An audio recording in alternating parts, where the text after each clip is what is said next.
Okay. You have a new album release, man. Congratulations. Thank you. So how do you feel? How does it feel to have this new album after so many years?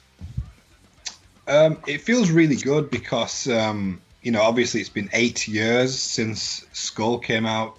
I wasn't in the band for 5 of those years, so I don't know what happened there. The band just didn't do any new music.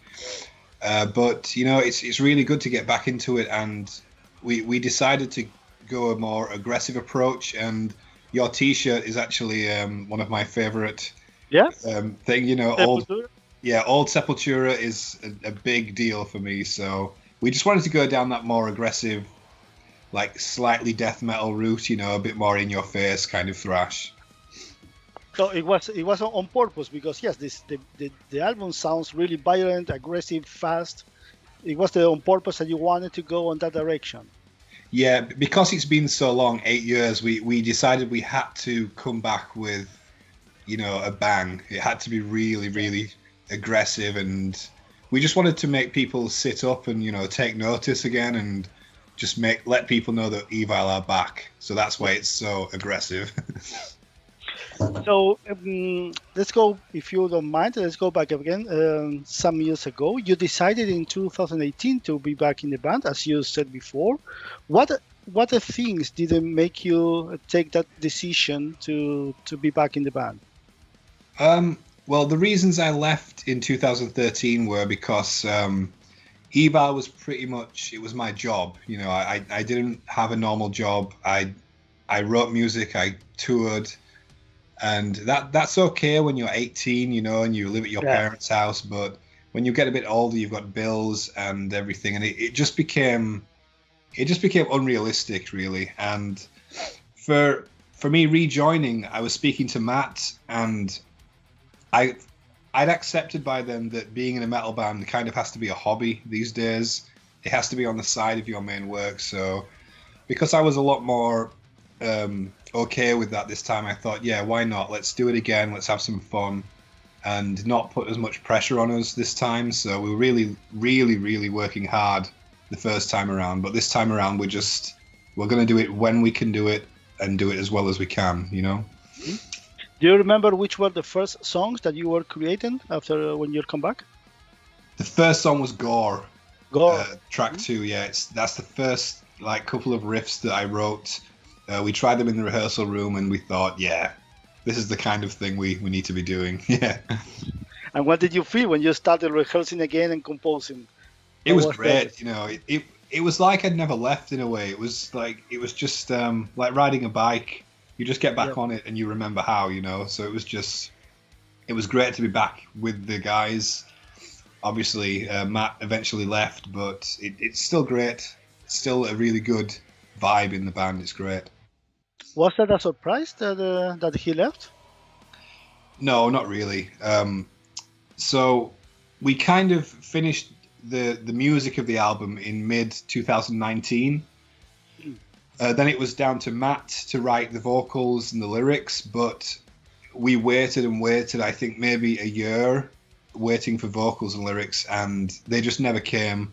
So we knew that Matt didn't have time, and we spoke about it, and we said, I bet Matt is going to leave at some point. So he eventually did leave. So it wasn't much of a surprise because it had been a year of nothing. Yeah. So it's obviously sad he's not in the band anymore, but it's kind of given us a lease of life. It's kind of rejuvenated us to be a new band. So, maybe it's a blessing in disguise. Mm-hmm. And about the fact to be a singer, were you that first option, or did you search for another singers and you couldn't find and you just ended singing? We thought about getting a new singer, but the problem was, one, we didn't know any singers that could play guitar as well, but we also know how it would be received if it was a brand new face. Like Sepultura, for example, when Derek joined. Yeah. The amount of people that were just like, no, it's not Max, I don't care. We thought, what's the best thing we can do? Let's just keep a familiar face as the singer. So everyone who's an Evile fan knows my face. and we just decided that's the best way to go. So, you know, I can sing, but I've had to learn how to do it properly without damaging my throat. So I'm still learning now, but I think it came out really good. We're really proud. It sounds really good in the album, really, really good, and in line with the music of this new album. Yeah, thank you. We tried, you know, we tried some different styles of vocals. We tried some melodic stuff, some more like, you know, like Slayer kind of vocals, but nothing worked because the style of the songs just didn't fit. And as soon as we started trying this more aggressive, harsh, simple vocal, it just worked. It worked better than anything else, so we just went with it. Did you practice before you knew that Matt was leaving, just in case, or right after that? No, it was straight after, because he said first, I think I'm going to leave, and then a week later he said, no, I'll stay, let's do it. And then a week later it was like, no, I'm going to leave. So it was kind of like, right, I have to learn how to sing, because I did the demo vocals just to show, like, because I eventually had to start writing the lyrics. So I did the demo vocals to show the band, like, this is where the vocals are going to be. Matt, these are the lyrics, blah, blah, blah. And then he left. So when I recorded the demo vocals, it really hurt. You know, I could taste blood, and I thought, this isn't good, you know. So I'm learning how to do it properly now. And how do you feel when you are going to sing it live in the future? I won't lie, I am a bit nervous because, you know, I haven't done it yet. Matt's been doing it since 1999. Yeah. That's a long time, and I've been doing it for 6 months, 7 months. So I'm just going to be honest with people. You know, if I'm on stage and I mess up or anything, I'm just going to say, look, I'm brand new at singing. Please bear with me. I hope you understand. You know, I'm not going to pretend to be something I'm not. So just see how it goes. That's quite honest. Yeah. Indeed. I think it's the best way to do it. You have been with Eric for so many years, but now you have released with Nepal Records. How did you end with Nepal Records? Was Eric a first choice or not? Well, our contract with Eric ended, so we were contracted to do 4 albums with them. And it wasn't anything against Eric, you know, that they did get great work for us. We just wanted to try somewhere different. So we were talking to quite a lot of labels, and we had quite a lot of interest. And then Matt left the band, and all the labels just weren't interested anymore. They were just like, no, we'll leave it, thank you. But Napalm were the only label who stuck around and said, you know what, we like the material. We really think this could be a good album. So I've got a lot of respect for Napalm for believing in us to do that. So yeah, and they're a really good label, really friendly people, lots of emails flying around, you know, with plans and schedules, and like even these interviews, it's just that everything's just, you know, it's really well done. It's great. Have you talked before to someone from Uruguay, from the media? No. First time. First time, yes. Good job the guys are doing, eh? Yeah, very good. Hopefully we can play in Uruguay. That would be good. That was one of the questions. So South America is a goal for you in the future when things come to normal? To be fully honest, since we started touring in 2006, we've tried to get to South America because we've heard everything about it, how amazing it is and how crazy the fans are. And we've just never been able to get there, you know. It's hard to get over there because you need the promoters and the agents to all agree and there to be guaranteed sales and all that shit.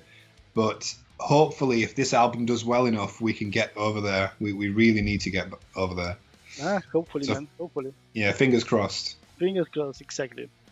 About the album, well, Hell Unleashed sounds to be the perfect title for this new album. How do you come up with that? It wasn't supposed to be the album title. We had some song titles flying around, some song subjects. Ben, our drummer, actually wrote the lyrics for Hell Unleashed and war of attrition. So when we had all the lyrics and the song titles, we thought, like, what the hell can we call this album? We looked at all the song titles, and that was the only title that was like, yeah, that's got to be the album title, because all the others, like Gore, Control from Above, The Thing, just none of it sounded like an album, and Hell Unleashed was the one that was just like, we have to do that. Plus, when we got the artwork from Michael Whelan, it looked like it was supposed to be Hell Unleashed, so it was a no-brainer, really. How did you work for the artwork? Did you just send any ideas and he did it, or he just came out with that? It's actually, the piece on the album has been painted since 2011, I think. So I sent Michael the new songs because he really likes the band, and I just said, what do you think? Do you have any pieces that might fit the music? And he sent like 8 pieces over. None of them really fit, and even the one you see now on the cover, it didn't fit. So we were like, maybe not. But then we zoomed in on the art and put the Evile logo above the figure, and we were like, yeah, that's the one. Yeah. A few days ago, you released a new video of the song The Thing. Why did you choose this from that great movie from the 80s? Well, we're all big fans of films, One thing Evile's always done is we've tried to do a few cheeky songs about films. So we've done like Rambo, Jaws, Gladiator, a few more, I can't remember. But we haven't done one for a while. And there was a song I had. The working title was actually Kenny. It was called Kenny after South Park, Kenny. And I couldn't think of a song subject matter, and we were talking about films, and The Thing is my favorite film of all time, like number one favorite film. Mm-hmm. And I just thought, why have I not done a song about my favorite film? So it was just, I think I wrote the lyrics in 2 days. I loved really it that much. Was it very easy, eh? Yeah, it was, yeah. And also, did you decide to do the video for the song, or somebody just suggested you to do it? We had plans for 3 videos. There was going to be Hell Unleashed, Gore, and then the label said we'd like to do a lyric video, and it was either going to be Zombie Apocalypse, the Mortician cover, or The Thing. And I think most people voted for The Thing, so they had a guy who did the video, and they said he could do really good lyric videos. So I was like, okay, I'd like to see. And he sent it over, and I just thought, yeah, okay, that's great. That's cool. So it's really good, yeah. When you think that Evile is going to do a cover in the album, perhaps you can think a lot of bands, but perhaps Mortician was not that obvious. Yeah, we like to do things that are kind of unexpected and against the grain. So we wouldn't like to do a cover of like Metallica or Testament. It's kind of too expected. So I'm a really big fan of death metal, and I have been since I was like 13. With Cannibal Corpse, Obituary, Deicide, that kind of stuff. Yeah. And Mortician were always a band that I think out of everyone I knew, no one liked Mortician. It was just me, and I was like, you have to listen to them. And they're like, no. But Zombie Apocalypse has always been a song that I always play on the guitar, at sound check. I'll always play that. Yeah. And I just thought at the time when we were writing the album, record labels usually want a bonus track, like a B-side or something. So we thought, let's do that as a B-side. Just for, because if you do a B-side, not a lot of people will hear it. So it's kind of like a secret. So we spoke to Napalm and said, we've got a song idea for the B-side. And they said, no, let's not do B-sides. Let's just do the album. So we just thought, well, let's just put it on the album. That's it. Yeah, that was it. So after so many years and with a new album, and now in these years that you are releasing singles in advance of the album, were you also paying attention to what the people say in the networks, in the social media or YouTube? the reactions of the fans, did you pay attention to that or not so much? Slightly, you know, I don't have a lot of time. You know, I've got 2 kids and I work full time. So, you know, I'll skim through comments just to see a general like, oh yeah, it's going really well. But when I was younger, you know, I'd scroll through them all and read them all and be like, he likes it, oh, he hates it.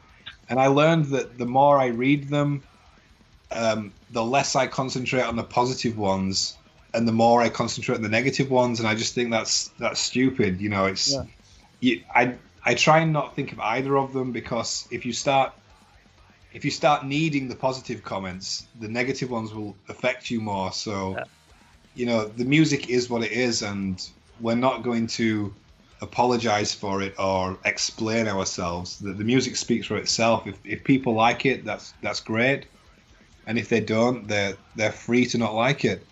But we're also free to not give a shit if they don't like it. No, but so far the reactions have been very positive as far as I see. Yeah. I've been sent a few screenshots of some comments that's just like, okay, whatever. you know? Some people who take it really personally that Matt isn't the singer anymore. But, you know, you can't win them all. Yeah, you cannot do anything about it. No, you can never win. Exactly. You just need to leave it. Yeah, exactly. Indeed. So now that we have all this Corona situation, of course, but in the future, how difficult will it be for an English band with the Brexit to go to Europe to play again? To fully honest, it's really hard. We're speaking to our booking agents now, and they've basically told us, because we've been inactive for 8 years, you know, we have no money. And to tour in the EU now because of Brexit is really expensive. It's a lot of money.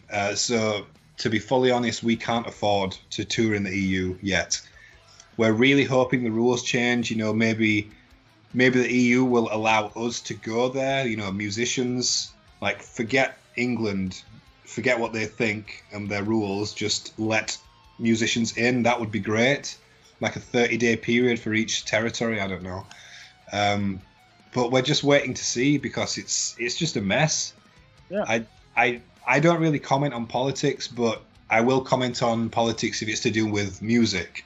And Brexit has just crippled English bands. If COVID wasn't here, I can't imagine what would be happening right now with touring. Because only the biggest names will be able to survive and to tour through Europe. Yeah. Also the European bands to the UK as well. Yeah, there's a lot of tours announced for next year that they aren't coming to the UK. Yeah. No one's coming, you know. But even saying that, you have got musicians like Elton John. He's complaining to the government that Brexit is ruining musicians. So if it's affecting Elton John, you know, I think it's affecting it.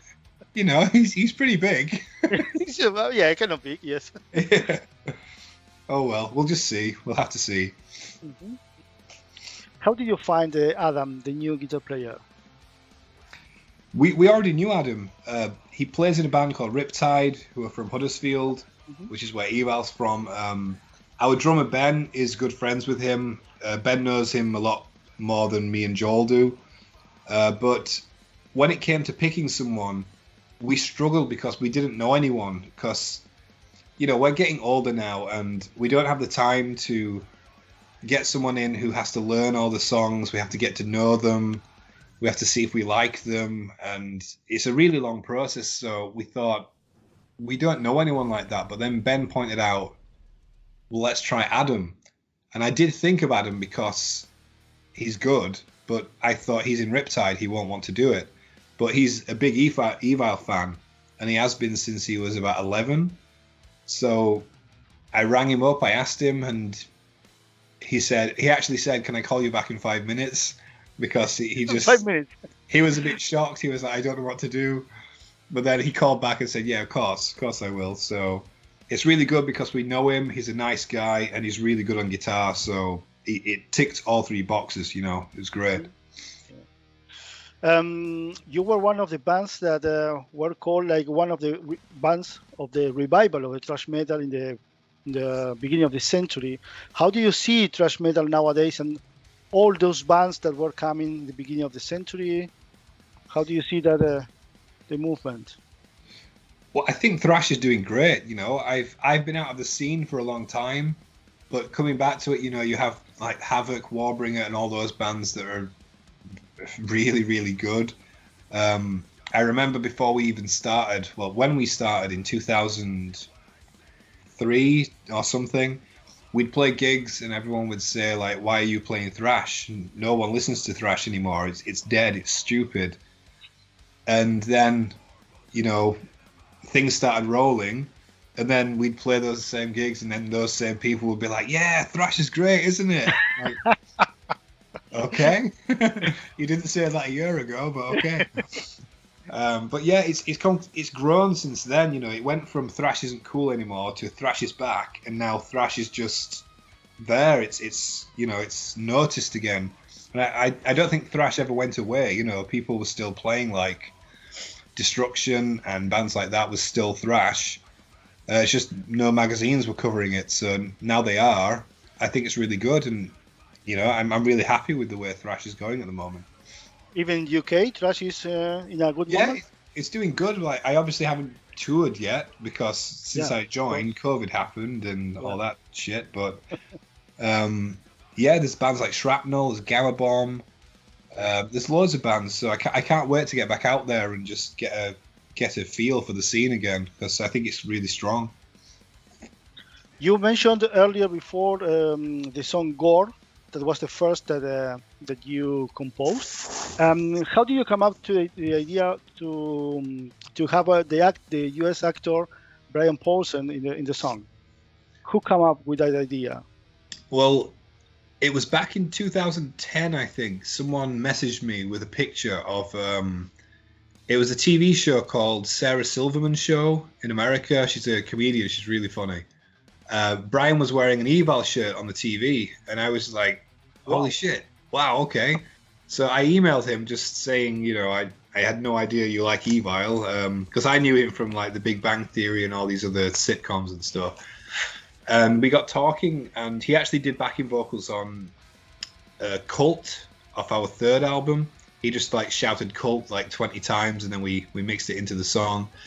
And this time around, I emailed him again just saying, Brian, we've got a new album. Would you like to shout one word for us? And he did, and it went really well. But there's been some confusion online with, because he just did backing vocals, but a label being a label heard that and thought, right, let's put Gore featuring Brian Posey. Good advertisement. Yeah. Which I understand, you know, that's a label's job. But everyone thought, you know, he was going to be in the song, and it was never meant to be that. It was supposed to just be like, hey, Brian, do you want to do some backing vocals? Yeah, cool, okay. But now it's like, where is he? I can't see him in the video. I can't hear him. Where is he? Ah. And you have to explain that. Yeah. Well, I've stopped explaining now. I've just left it. I don't care now. And we were saying that it will be difficult to tour in Europe, but how difficult is going to tour in the US in the future? Because also I read that also US is like increasing the cost of the visas, right? Yeah, I think it's more expensive. It is now, but funnily enough, I think it might be easier to get into the States than it will the EU, because as long as you get the visa, you can go there. The problem with the EU is there's so many things to jump through and rules that I think the US will be easier, because it's just a simple fly there, you got a visa, and then you can tour, and that's it, and then you go home. So we are trying to get back there, and like I said before, we're trying to get to South America as well. We're just going to see how it goes. You know, it's the only problem now is we're older, we've got jobs, we've got kids. We can't tour like we used to. You know, we did 5 months in North America. We did like 120 gigs, and that's a lot, man. In 2010, and I don't even remember it. There was that much. It was just, we can't do that anymore. So it's going to have to be really the right tours at the right time. You know. Do you remember which was your first EVILE show? No.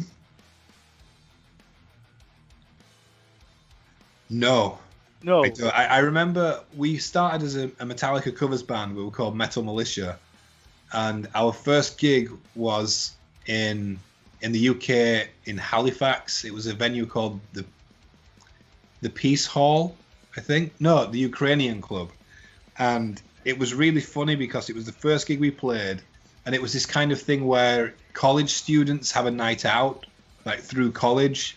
So they're all like 16, getting drunk for the first time, and everyone's falling around, and it was really strange. But someone actually got a brick thrown at their head, and there was blood all over the floor and in the bathrooms. That's really bad, but we were also like, that's pretty metal. That's pretty trashy. Yeah, good, like it. So it was not bad for a first gig. Yeah, everyone should have a first gig like this, yeah? Yeah. You need a break at your first gig. Yeah. Definitely. Which songs of the new album you imagine to play live? Which are the most ones that you want to play live? The Thing will be very cool. We kind of have to play Hell Unleashed. I think we have to play Gore as well, because it's the 3 singles we have to play. But I think it would be really fun to play Zombie Apocalypse, and maybe either Incarcerated or Control from Above. Yeah, Incarcerated seems to be a favorite. Yeah, that's his killer one. Yeah. So maybe that one. Maybe that. Mm-hmm. And do you remember your last show with EVILE? Wait, hold on. Yes, it was. Shit, what was it? I think it was. It was either a local one in Huddersfield, at our local rock place called the Parish, or it was at a venue. Oh, I can't remember. My memory is so bad. Yeah, I can't. I remember my last gig before I left the band in 2013. It was in Greece. That was a really good gig, and when we played the gig, I kind of didn't want to leave. It was like, I'm leaving the band, but this is really good. Yeah, but I made the decision. So. So I can imagine that you are eager to play live again. Yeah, I can't wait for that. I mean, COVID has made it worse. It's made me really bored. It made me really want to get back out there. So yeah, it's heightened it like by 200% to get back out there. But I just can't wait. I can't wait to see people. Like, that's the reason we haven't done any like live streams of the band, because we don't want our first time going out with this lineup to be to a camera, because I want to see people's faces, and feed off them and play, So I can't wait. It's going to be perfect. Thanks a lot for your time and about this come and going. Finally, we could talk. Yeah, congratulations for the new album, man. It was a really surprise to hear you singing like that. Really cool, really good. Yeah, there's a few people who are saying that I can't sing, and I know I can't sing. I'm learning how to do it, so give me some time. But as I said in the beginning, I think that the kind of voice that you put in the album goes aligned with the music, with the type of music, the aggressive music. So yeah, I think it is a good mix. If it was a bit more of the Metallica stuff, it wouldn't work. It would have to be the exactly. It would be more melodic. Perhaps it wouldn't fit. But this aggressive music, man, yeah. Really that means a lot coming from someone wearing that T-shirt. Thank you very much, man. Have a nice evening. Take care. You too. Hope that your kids are fine. Huh? Thank you very much. Stay healthy, man. Okay, bye. You too. Bye bye.